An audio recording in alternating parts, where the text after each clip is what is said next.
Hello everyone, welcome to my cooking channel. चलो आज बनैबा स्वास्थ्यवर्धक अटारे तैयारी हेइथिबा मोदक, जोटा कि गणेश ठाकुरंकर माने अति प्रिय जहाँ को कहती आ समस्त घरे मिली जीव जहाँ भी मु सामग्री एठी पकई मोदक रे से सबू घरे मिली जीव आ तेमे फटाफट से बनई पार। जदि वीडियोटा देखि भल लगे गाइस तो लाइक कमेंट शेयर आ सब्सक्राइब करिया को भूलिबनी। चलो देखि नबा मु को भलिया भाबरे अटा मोदक को बनाउची। तो मु आज आधा कप अटारे ही बनैबी मोदक। तो तेणुकरी गोटे कप पूरा पूरी गुड़ को नहीं गली आ गोटे कप पूरा पूरी पानी को नहीं गली। यार खाली गोटे खाली माने एकदम सीरा तो बनै आनी, माने गोटे तार वाला सीरा फिरा किसी बनार दरकार नहीं। बस गुड़ घोली गले ही माने ताहले आमर एटा सिरपटा तैयारी हो गले ही हेइजिवो। एटा गुड़र सिरप ही देख पूरा हो गला। एक गोटे साइड को थोईदबा, गुड़ गुड़ा घोली ही गला। तो गोटे कढ़ई बसई देली। बसैला परे एठी मु 4 चामच पूरा भरिकी घी को नहीं जीवी।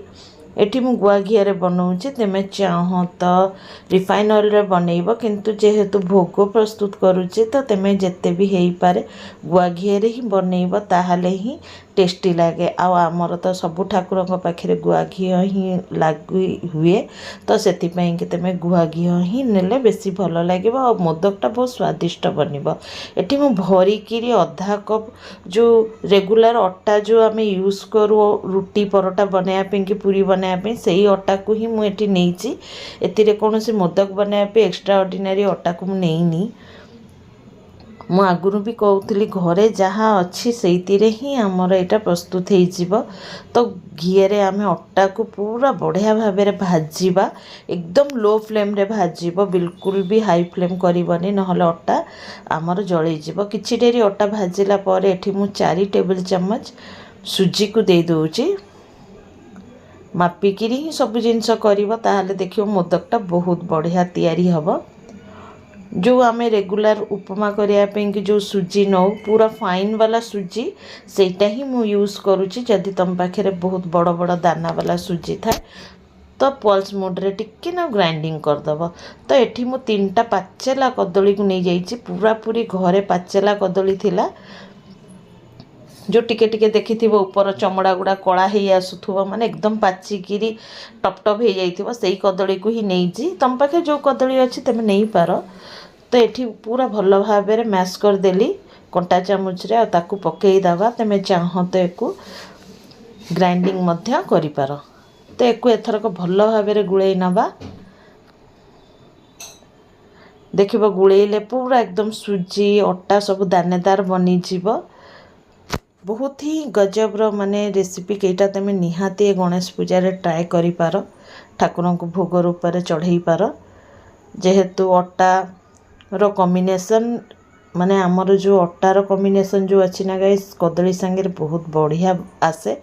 तुम तो जानी थी नारायण पूजा आमर सिरिनी अटा कदली रे ही तैयारी हुए, जोटा कि खाया को बहुत ही भल लगे। से वे रे ही मु आज अटा सांगे कदली रो कॉम्बिनेशन बसई, जोटा कि खाया को बहुत ही टेस्टी हबो।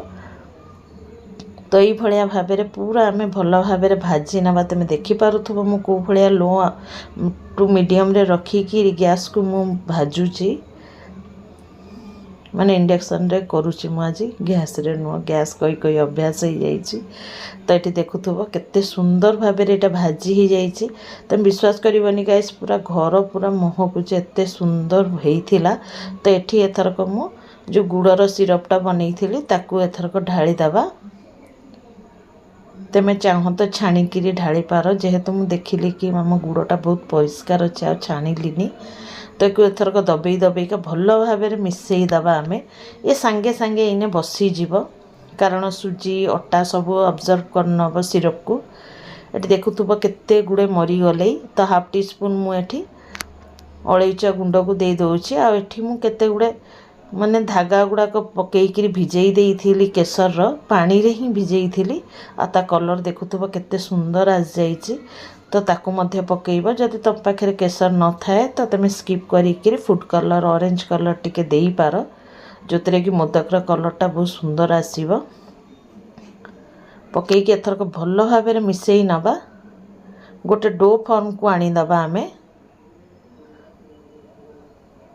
ए देखंतु पूरा बढ़िया भाबे रे भलिया भाबे रे चारिआडू माने नहीं गोटे जगह को करूथुबो आई भलिया दबेई दउथुबो कोनोसी भी लम्स रहिबनी देखिबो तमरो डोटा गोटे बहुत बढ़िया भाबे रे प्रस्तुत हेई जिवो आ घी भी सेपरेट हवा को स्टार्ट हेई जिवो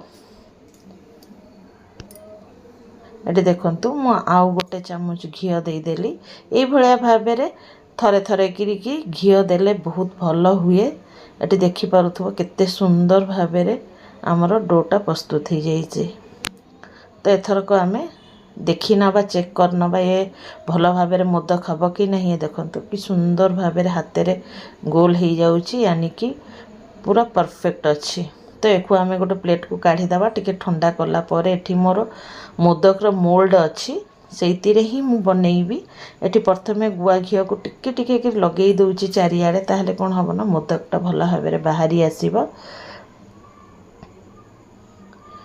ए देखंतु ए भलिया भाव में मोदकटा अच्छी तो एक आम दी साइड रे ही देदबा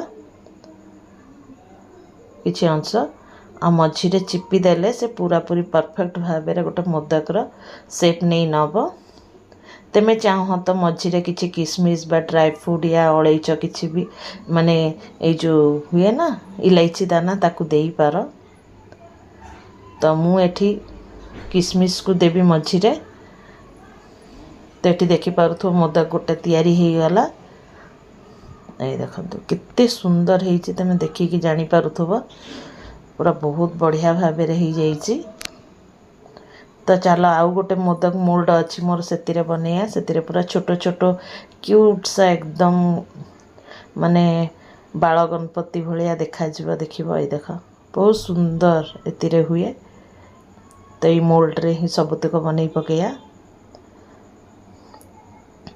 ये भलिया भाव में पछाड़ू यार पूरा को हुए तो मझीटा टिके ना को गात करदबा आ किशमिश दी चारटा पकईदबा ता भितर पकईकी उपरू आम मैंने फेर थरे किछि नहींकि देदबा देकर देख पूरा बढ़िया भाव में पैक करदबा जो थे कि एकदम चुनुमुनुसा गोटे मोदक बनिक तैयार हो देखते देखते केते सुंदर देखा जाउछ देखुसन त चलो एथरक एक टिके ना सजेई दबा बढ़िया किरी ठाकुर को भी तो टिके बढ़िया देखा जीव ना कि भल भाव सजेइले तो चलो फटाफट से बनईके को सजेई दबा मु टिके ना पिस्तार ये सजेई दूचे देखंतु आ ऊपर टिके ना पोस्त दाना गुड़ाक पकई दूचे जो थे कि देखा सुंदर लगे आउ से गुड़ाक टिके ना आउ अलग भाया सजेई थी जदि वीडियोटा भल लगे गाइस तो लाइक कमेंट शेयर करिबा जते भी नुआ सांग माने देखुसन सब्सक्राइब करिया को भूलिबनी सब्सक्राइब करके बेल आइकन को दबाई कि नोटिफिकेशन ऑल कर दबो ताहले मु जहाँ भी वीडियो अपलोड करी तुम पाक संगे संगे पहुँचे जीव चलो गाइस फिर मिसिबा नेक्स्ट वीडियो रे bye bye take care be safe guys and thanks for watching जय जगन्नाथ।